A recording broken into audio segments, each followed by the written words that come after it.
वो अपने जीवन में सब कुछ सही कर रहा था, फिर भी हर बार हार उसी की होती थी। वो मेहनत करता, सच्चाई से जीता, लेकिन भाग्य हर बार उसका मजाक उड़ाता। कभी आपने सोचा है, मैं इतना मेहनत करता हूं, फिर भी मेरे साथ ही ऐसा क्यों होता है? कभी ऐसा महसूस हुआ कि शायद ऊपर वाला आपके भाग्य से खेल रहा है? या फिर ये ख्याल आया हो कि शायद मेहनत करना ही बेवकूफी है, क्योंकि किस्मत ही सब तय करती है? तो आज की ये कहानी आपके दिल से एक एक सवाल का जवाब देगी, क्योंकि ये सिर्फ एक कहानी नहीं है। ये बुद्ध की एक ऐसी सच्ची घटना पर आधारित है जो सदियों से लोगों की किस्मत बदलती आई है, और शायद आज आपकी भी बदल दे। इस वीडियो को देखने के बाद आप जान जाएंगे कि वास्तव में कर्म बड़ा है या भाग्य। उन सवालों के जवाब पाएंगे जो आपको रात रात भर जगाए रखते हैं। अपने जीवन के संघर्षों को एक नई दृष्टि से देखना शुरू करेंगे, और सबसे जरूरी बात, आप में फिर से एक आग जलेगी जिससे आप न हार मानेंगे, न खुद से शिकायत करेंगे, बल्कि हर कठिनाई को अपने कर्म से जवाब देंगे। क्योंकि इस वीडियो का उद्देश्य सिर्फ मोटिवेट करना नहीं है, बल्कि आपके दिल की थकान को मिटाना है। इस कहानी ने पहले भी लाखों लोगों को रुलाया है और फिर उन्हें खड़ा किया है। सर, आपकी कर्म और भाग्य वाली वीडियो ने मेरी सोच ही बदल दी। आज मैं एक नई शुरुआत कर रहा हूं। रावी शर्मा, 24 वर्ष, बेरोजगार से उद्यमी बनने की यात्रा। मैं डिप्रेशन में था और जब ये कहानी सुनी तो मुझे लगा जैसे बुद्ध खुद मुझसे बात कर रहे हों। नेहा वर्मा, गृहिणी, नई रोशनी की तलाश में। मेरे बेटे ने आत्महत्या करने की कोशिश की थी, लेकिन इस वीडियो ने उसे बचा लिया। एक दर्शक की मां की आंखों से बहता सच। अब आपकी बारी है, क्योंकि ये वीडियो सिर्फ देखने के लिए नहीं है, ये आपके जीवन की दिशा बदलने के लिए है। चलिए अब चलते हैं उस कहानी की ओर जो बुद्ध के समय की है, जहां एक व्यक्ति जिसे अपने भाग्य से इतनी नफरत हो गई थी कि उसने सब कुछ छोड़ दिया था। लेकिन जब उसकी मुलाकात बुद्ध से हुई तो उसे सिर्फ उत्तर ही नहीं मिला, बल्कि एक ऐसा अनुभव मिला जिसने उसकी आत्मा को हिलाकर रख दिया। तो अगर आप तैयार हैं अपने जीवन के सबसे जरूरी सवाल का जवाब पाने के लिए, कर्म बड़ा या भाग्य, तो चलिए शुरू करते हैं एक अद्भुत यात्रा बुद्ध की आंखों से। कर्म बड़ा या भाग्य। बहुत समय पहले की बात है। राजगृह राज्य में एक युवक रहता था। नाम था सेनक। सेनक बचपन से ही बहुत होशियार था, मेहनती था, लेकिन जीवन उसके लिए कभी आसान नहीं रहा। पिता का साया बचपन में ही उठ गया। मां बीमार रहती थी। सेनक दिन रात मेहनत करता, लकड़ियां काटता, पानी भरता और जो भी छोटा मोटा काम मिलता वो करता। लेकिन जितना मेहनत करता, किस्मत उतना ही ठेंगा दिखाती। दूसरे लोग जिन्हें उसने काम दिलवाया वो अमीर बन गए, पर सेनक वहीं का वहीं। एक दिन थक हार कर वो चिल्ला पड़ा, हे भगवान, मैंने तो कभी किसी का बुरा नहीं किया, फिर भी मेरी जिंदगी में इतनी तकलीफ क्यों है? क्या सच में भाग्य ही सब कुछ है? इन्हीं सवालों से घिरा सेनक बुद्ध के पास पहुंचा। सेनक ने हाथ जोड़कर बुद्ध से पूछा, भगवान, मैंने सच्चाई से जीवन जिया, मेहनत की, लेकिन मेरे हिस्से में सिर्फ दुख आया। कृपया बताइए, क्या कर्म व्यर्थ है? क्या भाग्य ही सब कुछ तय करता है? बुद्ध मुस्कुराए। उनकी आंखों में करुणा थी, पर साथ ही एक गहरी शांति। उन्होंने पास रखी एक दीपक की बाती जलाई और बोले, सेनक, देखो ये दिया, अगर इसमें तेल ना हो तो क्या सिर्फ बाती से रोशनी होगी? सेनक ने जवाब दिया। नहीं भगवान, सिर्फ बाती से दीपक नहीं जल सकता। बुद्ध बोले, भाग्य वो बाती है, लेकिन कर्म वो तेल है। अगर तुम कर्म नहीं करोगे तो भाग्य भी नहीं जलेगा, और अगर भाग्य जल भी रहा हो लेकिन कर्म का तेल न हो तो वो जल्दी बुझ जाएगा। बुद्ध ने फिर एक और उदाहरण दिया। मान लो दो किसान हैं। एक के पास उन्नत बीज है, यानी अच्छा भाग्य। दूसरे के पास सामान्य बीज है, यानी सामान्य भाग्य। लेकिन जो किसान खेत जोतेगा, मेहनत करेगा, पानी देगा, फल उसी को मिलेगा। अगर उन्नत बीज वाला सोया रहेगा तो उसका भाग्य भी कुछ नहीं कर सकेगा। इसीलिए सेनक, तुम्हारा जीवन जैसा है वो तुम्हारे पूर्व जन्म और इस जन्म के कर्मों का परिणाम है, लेकिन तुम्हारा भविष्य वो केवल और केवल तुम्हारे वर्तमान कर्मों से बनेगा। भाग्य वो बीज है, कर्म वो खेती है, और फल वही पाता है जो श्रम करता है। मोरल ऑफ द स्टोरी, सार। कर्म ही असली भाग्य का निर्माता है। यदि जीवन में सब कुछ विपरीत चल रहा हो तब भी सही कर्म करते रहो, क्योंकि वही आपकी दिशा और दशा दोनों बदल सकते हैं। भाग्य केवल मौका देता है, लेकिन कर्म उसे सफलता में बदलता है। तो दोस्तों, अगली बार जब आप जीवन से निराश हो तो ये मत कहिए कि मेरी किस्मत ही खराब है, बल्कि खुद से कहिए, शायद अभी मेरे कर्मों का तेल कम है, लेकिन मैं इसे भर दूंगा। मैं मेहनत करूंगा, मैं हार नहीं मानूंगा। क्योंकि अगर दीप जलाना है तो बाती से पहले तेल भरना सीखो। Buddhist story 2। पत्थर का भाग्य या मूर्तिकार का कर्म। एक बार की बात है, एक प्रसिद्ध मंदिर के निर्माण का कार्य चल रहा था। देश विदेश से मूर्तिकार बुलाए गए थे। राजा चाहता था कि मंदिर में भगवान बुद्ध की एक अत्यंत सुंदर मूर्ति स्थापित हो। ऐसी मूर्ति जो शांति और शक्ति दोनों की प्रतीक बने। मंदिर के द्वार पर ढेरों पत्थर रखे थे, कुछ बहुत सुंदर, कुछ बहुत कठोर। मूर्तिकार उनमें से एक एक पत्थर को छू छू कर देखता, कभी हथौड़ा चलाता, कभी छोड़ देता। तभी एक बहुत ही कठोर और बेढंगा पत्थर चिल्ला उठा, हे मूर्तिकार, मुझे क्यों बार बार चोट पहुंचा रहे हो? क्या तुम्हें दिखता नहीं कि मैं तुम्हारे हथौड़े सह नहीं पा रहा? क्यों नहीं किसी और पत्थर को चुन लेते? मूर्तिकार मुस्कुराया और बोला, तुम सही कह रहे हो। तुम्हारा भाग्य तो यही था कि तुम कठोर हो, लेकिन अगर तुम मेरे हथौड़े सह जाओ तो तुम पत्थर नहीं रहोगे, भगवान बन जाओगे। पत्थर थोड़ी देर चुप रहा। उसने सोचा, क्या मैं भगवान बन सकता हूं? मैं तो सिर्फ एक चट्टान हूं, न सुंदर न सुगठित। लेकिन अगर ये हथौड़े ही मुझे भगवान बना सकते हैं तो क्या मैं दर्द सह सकूंगा?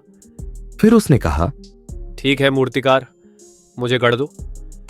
मैं सहूंगा हर चोट, लेकिन बनूंगा वो जिसकी पूजा हो। मूर्तिकार ने उस पर काम शुरू किया। दिन रात हथौड़े चलते, चोटें लगती, पर पत्थर सहता गया। कुछ महीने बाद वही पत्थर जो कभी अधूरा था अब बुद्ध की अनुपम प्रतिमा बन चुका था।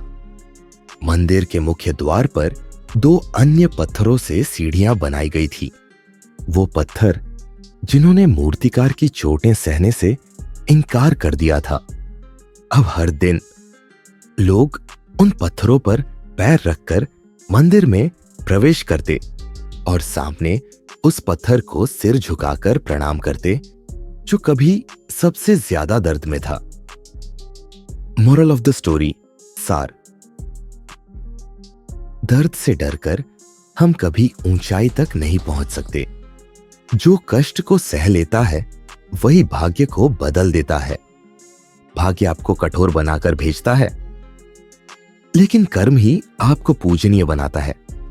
तो अगली बार जब जीवन आपको चोट दे, जब लोग आपकी मेहनत को पहचाने नहीं, जब आपको लगे कि आप सिर्फ एक पत्थर है, तो याद रखिए, भगवान बनने से पहले हर पत्थर को हथौड़े सहने पड़ते हैं। आज जो दर्द है वही कल आपकी पहचान बनेगा। बुद्धिस्ट स्टोरी 3, वो राजा और वो भिखारी। एक समय की बात है, एक छोटा राज्य था जहां एक अत्यंत धर्मप्रिय और दयालु राजा राज करता था। राजा हर सुबह राजमहल से निकलता और राज्य में घूमकर गरीबों को दान देता, समस्याएं सुनता और उन्हें सुलझाने की कोशिश करता। एक दिन उसके सामने एक भिखारी आया, बहुत गुस्से में, बहुत दुखी। उसने राजा से कहा, राजा, तुम किस्मत वाले हो। तुम्हारे पास सोने का महल है, रथ है, सैनिक हैं, सुख सुविधाएं हैं, और मैं बचपन से दर दर की ठोकरें खा रहा हूं। भगवान ने मुझे ऐसा भाग्य क्यों दिया? राजा चुप रहा। फिर उसने मुस्कुराकर कहा, भाई, चलो एक काम करते हैं, मैं तुम्हें एक परीक्षा देता हूं। अगर तुम पास हो गए तो मैं तुम्हें अपना आधा राज्य दे दूंगा। भिखारी चौंका और बोला, कैसी परीक्षा? राजा बोला, ये लो, ये सोने की कटोरी है, इसमें गर्म दूध है। तुम्हें इसे लेकर पूरे महल का एक चक्कर लगाना है, लेकिन ध्यान रखना, एक भी बूंद दूध गिरा तो तुम हार जाओगे। भिखारी सोच में पड़ गया। फिर बोला, इतनी सी बात, मैं अभी कर देता हूं। राजा ने मुस्कुराकर इशारा किया। सैनिकों ने कटोरी दी। भिखारी धीरे धीरे चला। उसकी आंखें हर पल उस दूध पर टिकी थीं, सांसें रुकी हुई, हाथ कांपते हुए, लेकिन उसने एक भी बूंद गिरने नहीं दी। जब वह वापस पहुंचा, राजा ने ताली बजाई और कहा, वाह, तुमने तो कमाल कर दिया। अब मुझे बताओ, जब तुम दूध लेकर जा रहे थे तो क्या तुमने रास्ते में बाग बगीचे देखे? भिखारी बोला, नहीं। राजा, तो क्या तुमने सैनिकों को देखा या महल की सजावट? भिखारी बोला, नहीं महाराज, मैं तो बस दूध पर ध्यान दे रहा था ताकि गिर न जाए। राजा ने उसकी आंखों में देखा और धीरे से कहा, बस यही है जीवन का रहस्य। तुम्हारी कटोरी है तुम्हारा कर्म, बाकी सब डिस्ट्रैक्शंस हैं, राजा, सुख, दुख, भाग्य। अगर तुम हर समय अपने कर्म पर ध्यान रखो तो ना राजा तुम्हें विचलित करेगा, ना गरीब बनने का डर। भाग्य इधर उधर देखता है, कर्म सिर्फ अपने रास्ते पर चलता है। भिखारी की आंखों से आंसू बहने लगे। उसे पहली बार समझ आया कि वो जीवन भर भाग्य को दोष देता रहा, लेकिन खुद के कर्मों पर ध्यान ही नहीं दिया। मोरल ऑफ द स्टोरी, सार, कर्म एक लक्ष्य पर केंद्रित यात्रा है। भाग्य भटका सकता है, लेकिन कर्म आपको जीवन का वास्तविक राजा बना सकता है।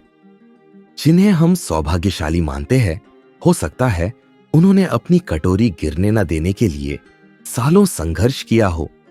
अगर इस वक्त आप खुद को किसी भिखारी की तरह टूटा हुआ, ठुकराया हुआ महसूस करते हैं, तो खुद से एक सवाल पूछिए, क्या मैं अपनी कर्म की कटोरी संभाल रहा हूं या हर समय दूसरों के महलों को देख रहा हूं? जिस दिन आप अपनी कटोरी पर ध्यान केंद्रित कर लेंगे, उसी दिन आप भी अपने जीवन के राजा बन जाएंगे। बौद्ध कहानी 4, 3 नौकाओं की कहानी। बहुत समय पहले बुद्ध एक नदी के किनारे प्रवचन दे रहे थे। लोगों की भीड़ लगी थी, प्रश्नों की बौछार थी, हर कोई जीवन के उत्तर जानना चाहता था। तभी एक युवक आया, अत्यंत बेचैन, आक्रोशित। उसने कहा, भगवान, मैंने आपकी सारी बातें सुनी हैं, ध्यान, करुणा, संयम, लेकिन मैं जानना चाहता हूं, क्या सिर्फ अच्छे कर्म से जीवन पार हो सकता है या फिर सब कुछ भाग्य पर ही निर्भर करता है? स्टार। बुद्ध मुस्कुराए और बोले, तुम्हारा उत्तर मैं एक कहानी से दूंगा। द 3 बोट्स, 3 नावों की कथा। एक विशाल नदी थी तीव्र धाराओं से भरी हुई। 3 व्यक्ति उसे पार करना चाहते थे।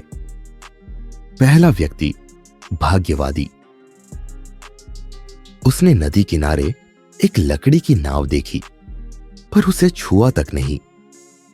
वो आसमान की ओर देखकर बोला, अगर भाग्य में होगा तो नदी अपने आप पार हो जाएगी। मैं यहीं बैठता हूं और प्रतीक्षा करता हूं। वो बैठा रहा। धूप बदली, मौसम बिगड़ा और अंततः वो बह गया। दूसरा व्यक्ति अंध परिश्रमी। उसने नाव ली और तुरंत नदी में कूद पड़ा। उसे दिशा नहीं मालूम थी, ना तैरना आता था, पर वो पागलों की तरह पतवार चलाता गया, कभी इधर कभी उधर। धीरे धीरे उसकी ताकत जवाब देने लगी और वो भी नदी में खो गया। तीसरा व्यक्ति बुद्धिमान कर्मयोगी।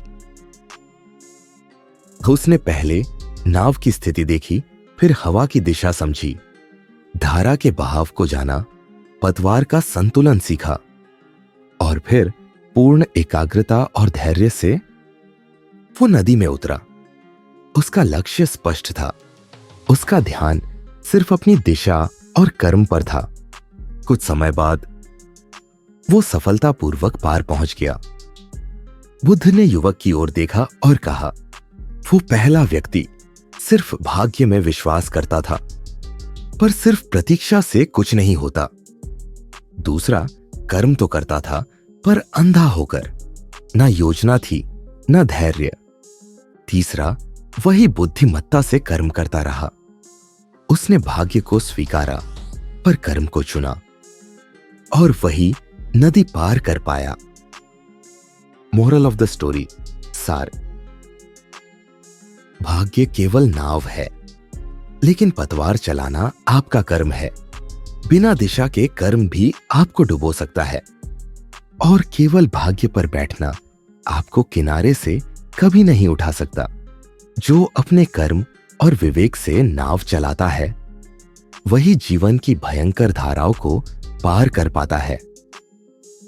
अगर आज आपके जीवन में संघर्ष है, तो रुकिए मत, भाग्य को कोसिए मत। बस दिशा देखिए और पतवार को कस के पकड़िए, क्योंकि नदी का बहाव कभी रुकेगा नहीं। पर एक सही नाविक अपने कर्म से किनारा ढूंढ ही लेता है। बुद्धिस्ट स्टोरी अंश। एक मां जो मौत से लड़ गई। बहुत वर्ष पहले राजगृह नगर में कीसा गौतमी नाम की एक महिला रहती थी।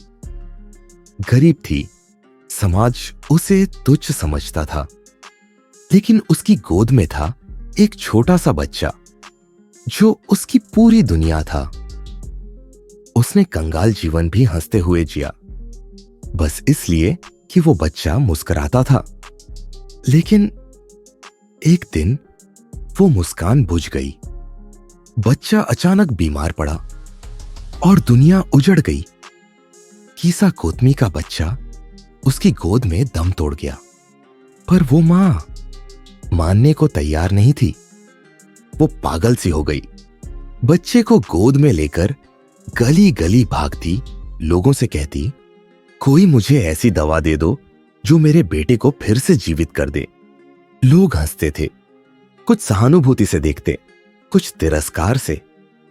लेकिन एक वृद्धा ने कहा, बुद्ध के पास जाओ, शायद वहीं तुम्हें उत्तर मिले। Buddha and the mustard seeds. Kisa Gotami Buddha के पास पहुंची, बच्चे को गोद में लिए। वो रोती रही, गिड़गिड़ाती रही, हे भगवान, मेरे बेटे को बचा लीजिए, आप कुछ भी कर सकते हैं। बुद्ध ने शांति से कहा, तुम्हें सिर्फ एक काम करना है, जाओ और किसी ऐसे घर से सरसों के बीज, मस्टर्ड सीड्स ले आओ जहां कभी कोई मरा ना हो, फिर मैं तुम्हारे बेटे को जीवन दे दूंगा। The spiritual journey begins. Kisa Gotami आशा से भर गई। वो एक घर गई। लोगों ने सरसों दिया, लेकिन जब उसने पूछा, क्या यहां कभी कोई मरा नहीं, उत्तर आया, हमने पिता को खोया है। वो दूसरे घर गई, वहां मां की मृत्यु हुई थी। तीसरे, चौथे, पांचवें, हर घर में कोई ना कोई वियोग की छाया थी। धीरे धीरे उसकी आंखों से आंसू सूख गए और अंदर से एक पूछता हुआ प्रश्न जाग उठा, क्या कोई ऐसा है जिसे जीवन ने दर्द न दिया हो? The awakening. वो बुद्ध के पास लौटी, लेकिन इस बार बिना बच्चे को लिए। उसने हाथ जोड़कर कहा, भगवान, मुझे अब दवा नहीं चाहिए। मुझे अब सत्य मिल गया है। मृत्यु कोई शाप नहीं, ये जीवन का हिस्सा है। और अब मैं दुख से नहीं भागूंगी, बल्कि उसे समझकर जीऊंगी। बुद्ध ने मुस्कुराकर कहा, आज से तुम जन्मी हो कीसा गौतमी। तुम केवल मां नहीं, अब तुम एक साध्वी हो जो संसार को सिखाएगी कि भाग्य का शोक नहीं मनाना है, बल्कि कर्म से उजाला करना है। मोरल ऑफ द स्टोरी, सार। दुख सबके जीवन में आता है, ये भाग्य है। लेकिन उस दुख से कैसे जूझते हैं, यही कर्म है। जो भाग्य को कोसता है वो टूट जाता है, पर जो उसे स्वीकार कर कर्म में लग जाता है वो नया जन्म लेता है। Final emotional message. अगर आज आप किसी अपने को खो चुके हैं या अपने जीवन में ऐसे मोड़ पर है जहां अंधकार ही अंधकार दिखता है, तो एक पल ठहरिए। पूछिए खुद से, क्या मैं अभी भी भाग्य से लड़ रहा हूं, या मैं अब उसे समझकर जीने की हिम्मत कर रहा हूं? क्योंकि सच्चा पुनर्जन्म तब होता है जब हम शोक से कर्म की ओर बढ़ते हैं।